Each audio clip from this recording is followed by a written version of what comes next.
with Grogu, I just feel like there's so much to this character now, and I really, I mean, I can't see them killing Grogu. I mean, No, yeah, people are so definitely not. obsessed with Grogu. Yeah, they're definitely not going to kill Grogu. I mean, yeah, and yeah, so Also, not there's gonna lie, like I cannot envision Grogu in my head holding a lightsaber and fighting. Like I yeah, or can't imagine talking. that. Yeah, Yeah, and talking like Yoda. Like I cannot see Grogu actually talking and using a lightsaber.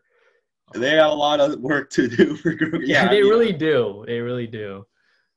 but yeah, just as to just Grogu's story in general, I mean, of course, it's going to be something that will eventually be covered, but yeah, I mean, who saved him from Order 66? I mean, he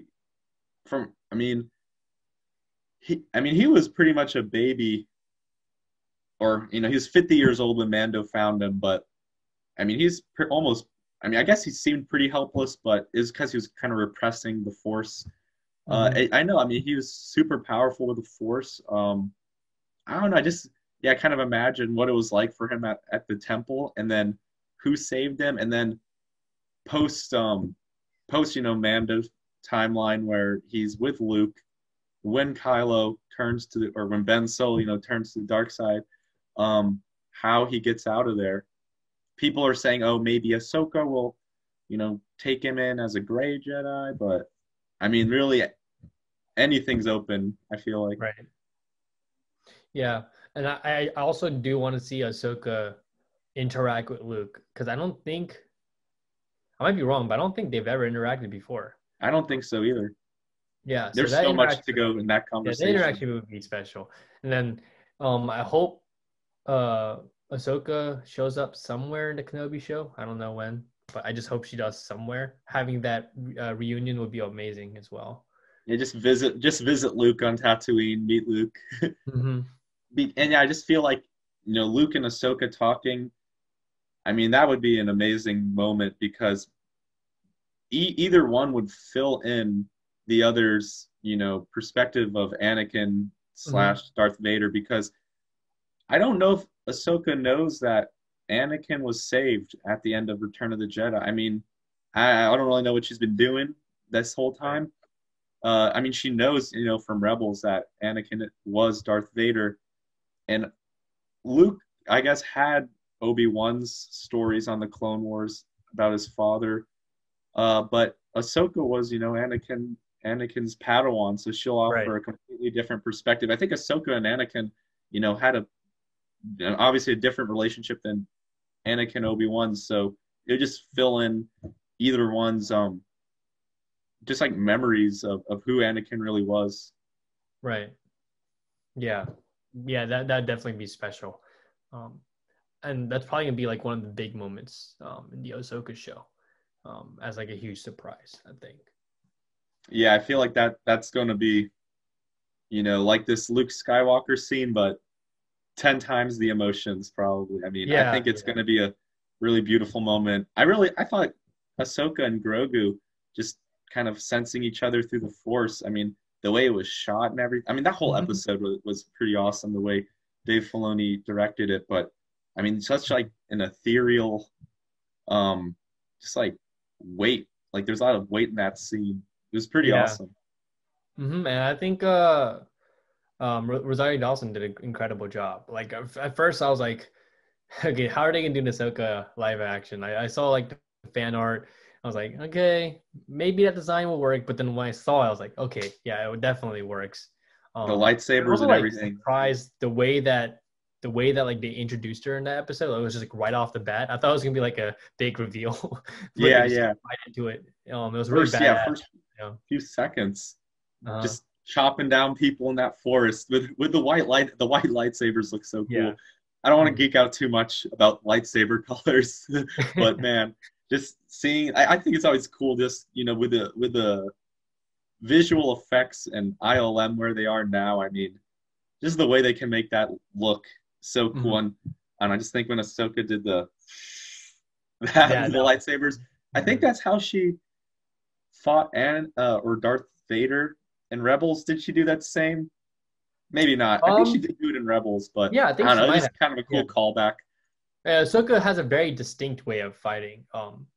And swordsmanship, is that what they call it? Lightsabersmanship? I don't know. Yeah. But her distinct there's a very distinct way that she fights. I think like that, and then also like the way like she holds a backhand kind of. But yeah, I Yeah, and mean, just mhm. turning the lightsabers on and I mean, this is like super just whatever, but turning the lightsabers on and off in that scene was so it was just like kind of almost creepy and just like terrorizing that, if you were Right. one of those people fighting her and just turns them off, you can't see anything. I Hmm. think there's a scene in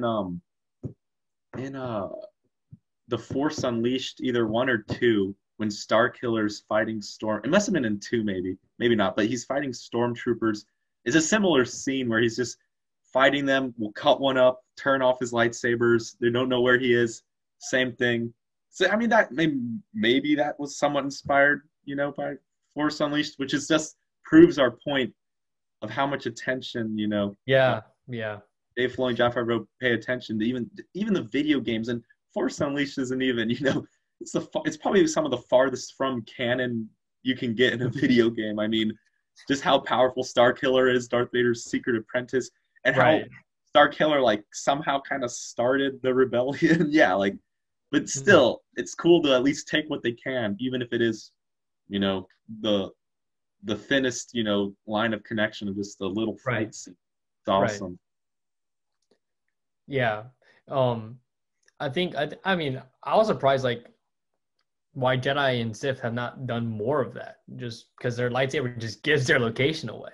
But also like it was kind of chilling to see like Ahsoka kind of merciless with those people as well. Like, I mean, obviously she's no longer a Jedi, but she was always about like even in the Clone Wars finale, we saw how hard she focused not to kill the clones who are trying to kill her, even though they were like brainwashed.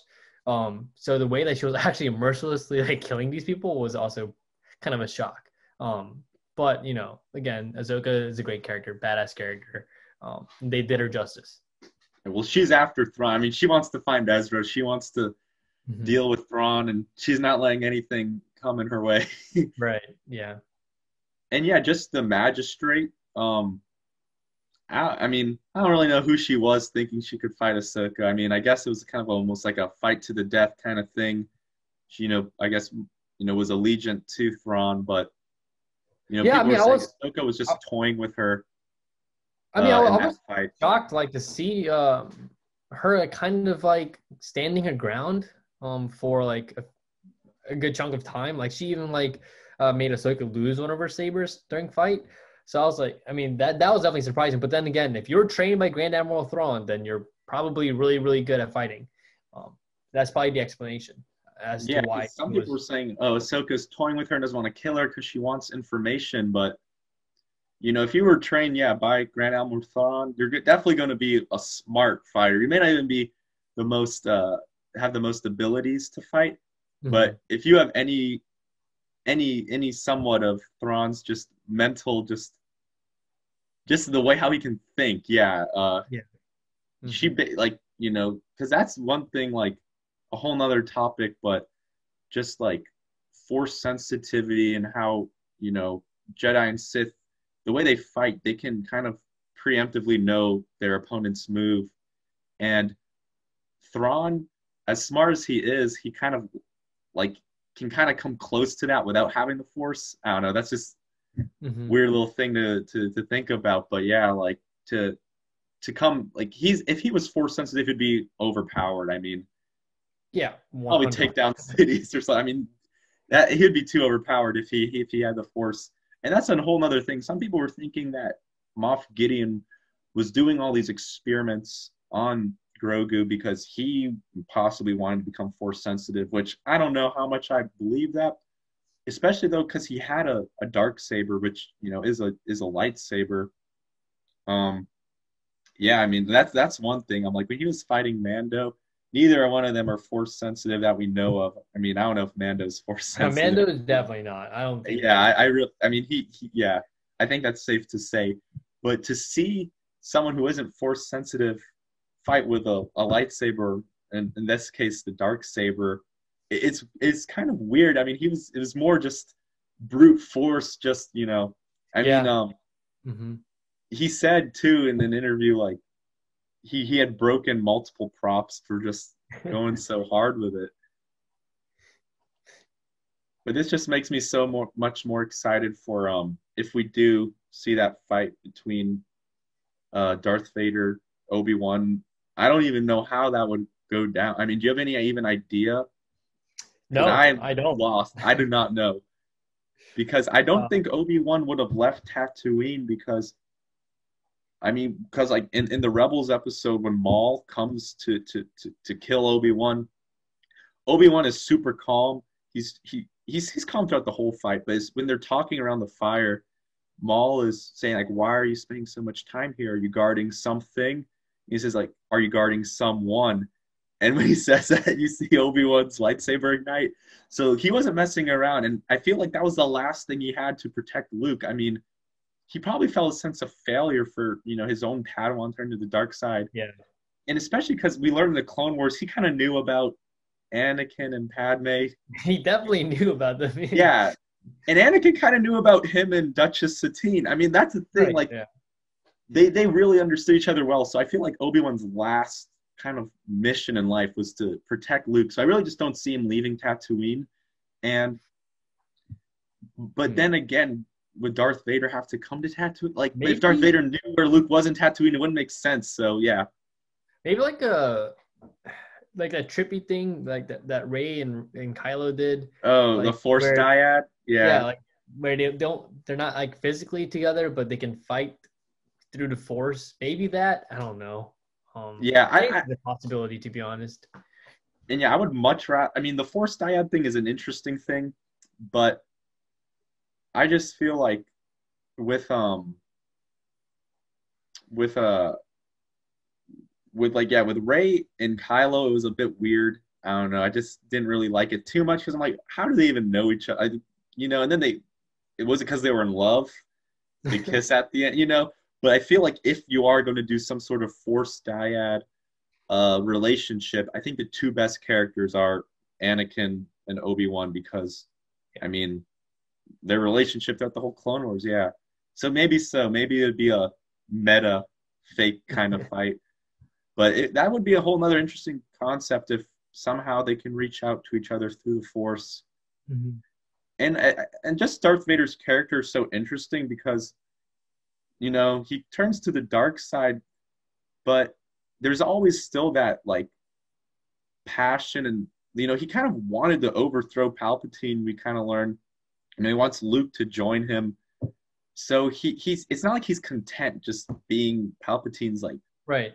iron fist. So maybe there even is some sort of wavering in the dark side because after the only reason he even did any of this was just because he was so obsessed with the idea of Padme dying and trying to prevent that. And once Right. Padme died, I mean, he was kind of like, well, kind of screwed up big time. So Mhm. that's another. I mean, you mentioned just a Darth Vader standalone movie, and I know there's the comics, which maybe explains some things, but it'd be great to see it in a theatrical release or even the show. But just like what's going on in his mind, you just have this suit. Yeah. What's I going on? mean, for sure, I think Darth Vader is like, if I were to draw a parallel with like just how complex the character is, I would draw a parallel with like the DC's Joker. I mean, obviously it's like since he has the mask. If he didn't have the mask, I would even say like Darth Vader is probably like an Oscar-worthy role. Where the acting chops to portray such a complex character can be an Oscar-worthy role. Um, and I think like there's so much to explore. I'm just tired of like Darth Vader being such as like it's just a supporting character, like a villain. Like let's make him like the main, even though he's like a villain. Let's make him the protagonist of his own movie. I want to see a movie through his lens, not just as like the menacing figure in a few Clone Wars or Rebels episodes here and there. Yeah, I mean, honestly, I think Darth Vader is one of, if not the best, written or most iconic villain of all time. So Mm-hmm. yeah, I mean, there's so much to explore with him, and there's so much more than, yeah, just Darth Vader bad guy, you know? I mean, Right, and right. because I mean Anakin alone, and just like his whole arc between, you know, episodes 1 and 6, it's such an amazing arc, I think.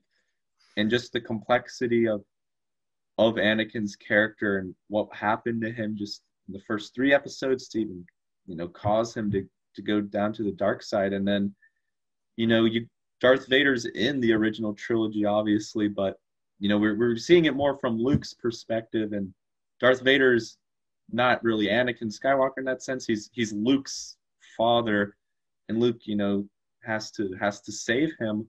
But yeah, I do think it's I don't know, really interesting, yeah, to just kind of know what's behind the mask to say. Yeah. For more videos from M2M, check out our other playlists.